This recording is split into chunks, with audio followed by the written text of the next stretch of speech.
Hello, boys and girls. In today's episode of Dumpster Dan, we are going to be reading the story of Laughing Jack. If you were a kid, you should probably click off this video right now because this story is not child friendly. The story is fairly spooky. I remember listening to this story on the bus. Okay, let's get started. It was a nice summer day. My 5-year-old son James was playing outside in the backyard of our suburban home. James has always been a quiet boy. He plays by himself mostly. He never had many friends, but he always had a wild imagination. I was in the kitchen feeding our dog Fido when I heard what sounded like James talking to someone in the backyard. I'm not sure who it was he could have been talking to. Could he have finally made a friend? Being a single mom, it's hard for me to always keep an eye out for your son. So I decided to go outside and check up on him. When I went into the backyard, I was a bit confused because James was the only person back there. Was he talking to himself? I could have sworn I heard another voice. "James, it's time to come inside." I called out to him. He came inside and sat down at the kitchen table. It was about lunchtime, so I decided to make him a turkey sandwich. "James, who are you talking to back there?" I asked. James looked up for a moment. "I was playing with my new friend," he said, smiling. I poured him some milk and continued to pry, as any good mother would. "Does your friend have a name?" "Why didn't you ask him to have lunch with us?" I asked. James stared at me for a moment before replying. "His name is Laughing Jack." I was a bit taken aback by what he said. "Oh, that's a strange name. What does your friend look like?" I asked, a bit confused. "He's a clown. He has long hair with a big swirly cone nose. He's got long arms and baggy pants with stripy socks. And he always smiles." I realized my son was talking about an imaginary friend. I suppose it was normal for kids his age to have an imaginary friend, especially when he has no real friends to play with. It's probably just a phase. The rest of the day went on by as per usual, and it started to get late, so I put James to bed. I tucked him in, gave him a kiss, and made sure to turn on his nightlight before I closed the door.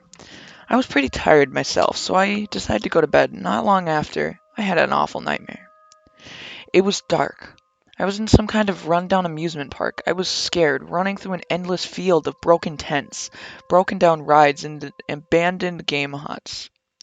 The whole place had a horrible look to it. Everything was black and white. The prized stuffed animals all hung from nooses in the game huts, all with sick grins stitched on their faces. It felt like the whole park was looking at me, even though there wasn't another living soul in sight. Then suddenly I began to hear music play.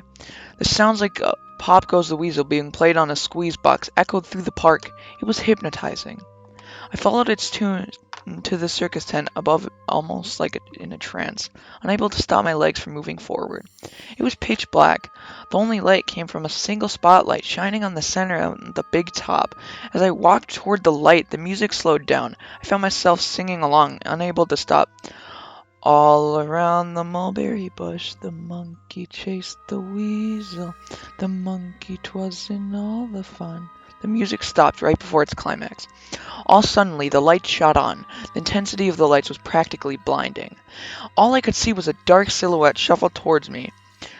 Then another one appeared, and another, and another. There were dozens of them, all coming towards me. I couldn't move. My legs were frozen. All I could do was watch as the haunting figures drew near. As they got closer, I could see they were children. As I looked at each one, I noticed they were all horribly disfigured and mutilated. Some had cuts all over their body, others were severely burnt, and others were missing limbs, even eyes. The children enveloped me, clawing at my flesh, dragging me to the ground and tearing inside me.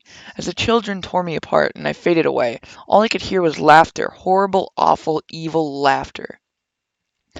I woke up the next morning in a cold sweat. After taking a few deep breaths, I looked over and I saw James' action figures were positioned facing me on top of my nightstand.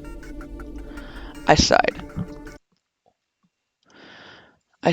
James had probably woken up already and put these here. I gathered up the toys and made my way to James' room. However, when I opened the door, James was sound asleep. I just shrugged and placed the toys back in the toy box and headed out to the living room. A little while later, James woke up and I made his breakfast. He was quiet and seemed a bit groggy. Perhaps he didn't sleep well either. I decided to ask him about the toys. James, honey, did you put the toys in Mommy's room this morning? His eyes shot up at me for a moment, then quickly glanced back at my cereal. Laughing Jack did it. I rolled my eyes and responded, well, you tell Laughing Jack to keep your toys in your room, James. Nodded and finished his breakfast, then decided to go play in the backyard. I went to the relaxing living room. I must have dozed off because I woke up a couple hours later. Shit! I have to check up on James! I was a bit worried. It had been over 2 hours and I haven't checked up on him. I went and stepped in the backyard, but James wasn't there anymore. I was getting nervous, so I called out to James. James! James, where are you? Just then I heard a giggle coming from the front yard. I rushed through the gate around to the front of the house. James was sitting on the sidewalk. I breathed a sigh of relief and walked over to him. James, how many times have I told you to stay in the backyard? James, what are you eating? James looked up at me, reached into his pocket and pulled out a hand full of candies in all colors. This made me nervous. James, who gave you that candy? James just stared at me, not speaking. James, please tell Mommy where you got all that candy. James hung his head down and said, Laughing Jack gave it to me.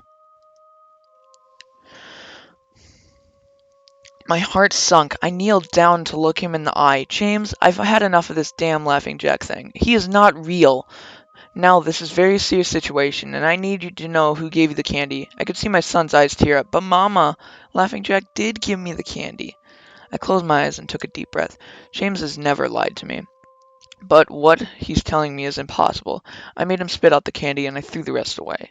James appears to be fine. Maybe I'm just overreacting. After all, he could have gotten it from Tom and Linda from next door or Mr. Walker down the street. Either way, I'm going to have him a closer eye on James. That night I put James to bed as usual and decided to go to bed early myself. Suddenly I woke up by a loud bang from the kitchen. I sprung out of my bed and hurried down the stairs. When I got to the kitchen, I was horrified. Everything on the counter had been thrown on the floor, and our dog Fido hung dead from the light fixture. His stomach was cut open and stuffed with candy, the same type that James was eating earlier that day. My shock was quickly broken by a sharp scream coming from James' room, followed by loud crashes. I quickly grabbed a knife from the drawer and moved up the stairs with the speed that only a mother whose child is in danger could have. I burst through the door and flicked on the lights. Everything in the room was knocked over and tossed on the floor. My poor son in his bed crying and shaking with fear, a pool of urine staining the sheets. I scooped up my child and ran out of the house and went next door to Tom and Linda's house. Luckily, they were still awake. They let me use their phone and I called the police. It didn't take long for them to arrive, and I explained what had happened. They looked at me as if I was crazy. They searched the house, but all they found was a dead dog and 2 trash rooms. The officer told me that someone had probably gotten into the house and done this right before making a quick escape, and when they heard me coming up the stairs. I knew it wasn't true. All the doors were locked and none of the windows were opened. Whatever was in the house didn't come from outside. The next day, James stayed inside. I didn't want him to leave my sight. I went into the garage and found his old baby monitor and set it up in his room. If anything comes into it tonight, I was going to be able to hear it. I went in the kitchen, grabbed the largest knife from the drawer, and put it in my nightstand. Imaginary friend or not, I'm not letting anything hurt my little boy.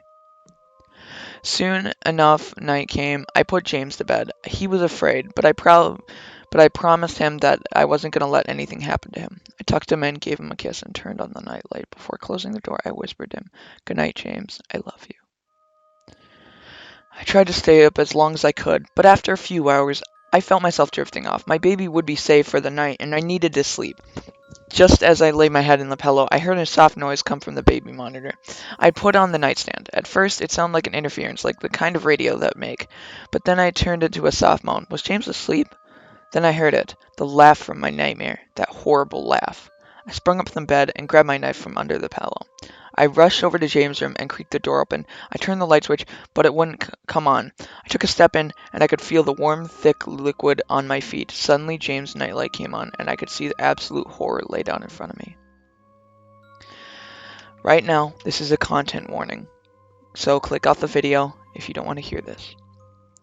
James' body was nailed up on the wall, the nails piercing through my hands and feet. His chest was cut open wide, and his organs hung out down to the floor.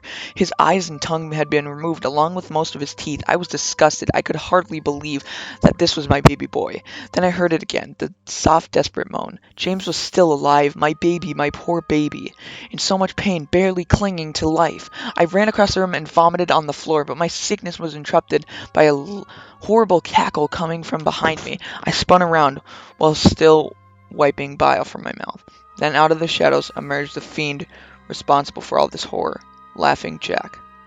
His ghost-white skin and matted black hair hung down to his shoulders. He had piercing white eyes surrounded by dark black rings. The twisted smile revealed a large row of sharp, jagged teeth, and his skin didn't look like skin at all. It almost looked like rubber or plastic. He wore a patchy black and white clown outfit, with striped sleeves and socks. His body itself was grotesque, his long arms hanging down past his wrist, and the way he was poised made him look almost boneless, like a rag doll. He let out a sickening laugh, as if to let me know that he was pleased with my reaction to his work. He then turned around slowly in front of James, enough to shake me from the terror. I snapped, "Get away from him, you bastard!" I rushed at the monster, raising my knife above my head and stabbed down at him. But as soon as the knife touched him, he disappeared into a cloud of black smoke. The knife passed right through and pierced James' still beating heart, splashing the warm blood on my face.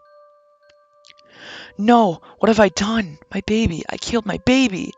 I immediately fell to my knees and I could hear sirens in the distance growing louder. "My boy, my sweet baby boy. I promised Mom would protect you, but I failed. I'm sorry, James. I'm so sorry."